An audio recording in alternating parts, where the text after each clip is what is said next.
महाभारत केवल युद्ध की गाथा नहीं, ये उन अनगिनत रहस्यों की कहानी है जो आज भी अनसुलझे है।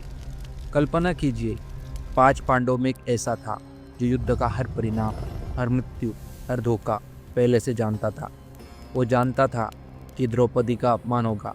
वो जानता था कि युद्ध में कौन जीतेगा और कौन हारेगा। वो था सबसे छोटा पांडव, सहदेव। लेकिन सहदेव को एक त्रिकालदर्शी होने का ज्ञान किसी गुरु या तपस्या से नहीं मिला था। कहा जाता है कि ये शक्ति उन्हें एक ऐसे भयानक कार्य करने से मिली थी जिसकी कल्पना मात्र से रूह कांप जाती है। कथाएं बताती है कि इस ज्ञान को पाने के लिए सहदेव ने अपने पिता राजा पांडु का मांस खाया था। आखिर क्यों किया सहदेव ने ये काम, और ये राज जानने के बाद स्वयं भगवान कृष्ण ने उन्हें चुप रहने की धमकी क्यों दी? आइए आज जानते हैं महाभारत का एक अनसुना मगर सबसे बड़ा सत्य। कहानी शुरू होती है राजा पांडु के अंतिम समय से। पांडु ने हजारों वर्षों तक राजमहल छोड़कर अपनी पत्नियों के साथ वन में निवास किया था। वो सिर्फ एक राजा नहीं थे, बल्कि एक महान योगी और विद्वान बन चुके थे। उनके पास दुनिया भर का ज्ञान था, लेकिन एक श्राप के कारण उनका ज्ञान उनके पुत्रों तक पूरी तरह पहुंच नहीं पाया था। जब पांडु को लगा कि उनका अंत निकट है, तो उन्हें चिंता हुई। उन्हें भय था कि अगर उनका सारा ज्ञान उनके साथ ही चला जाएगा और उनके पुत्र अज्ञानता में रहेंगे। उन्होंने अपने 5 पुत्रों को बुलाया और रोते हुए एक अंतिम इच्छा प्रकट की। पांडु ने कहा, पुत्रों, मेरी मृत्यु के बाद मेरे शरीर का दाह संस्कार करने से पहले मेरा मस्तिष्क खा लेना। ऐसा करने से मेरा सारा ज्ञान, मेरी सारी विद्या तुम्हारे भीतर समा जाएगी। पिता का यह आदेश सुनकर सभी पांडव डर गए। युधिष्ठिर ने इसे पाप कहा और तुरंत मना कर दिया। भीम और अर्जुन भी इस अकल्पनीय कार्य को करने से पीछे हट गए, परंतु छोटा बेटा सहदेव चुप रहा।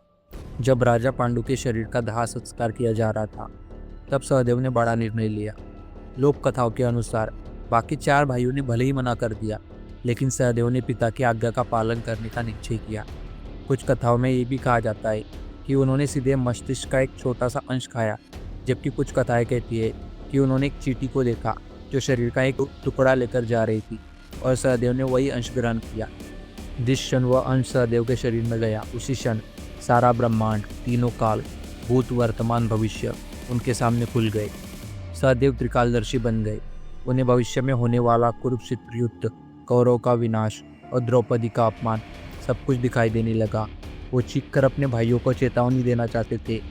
तभी वह भगवान कृष्ण प्रकट हुए। कृष्ण जानते थे कि अगर सहदेव ने भविष्यवाणी कर दी तो भाग्य का चक्र रुक जाएगा और धर्म की स्थापना नहीं हो पाएगी। कृष्ण ने सहदेव को तुरंत रोका और उन्हें घातक शब्द के साथ वरदान दिया। कृष्ण बोले, सहदेव, अब तुम त्रिकालदर्शी हो।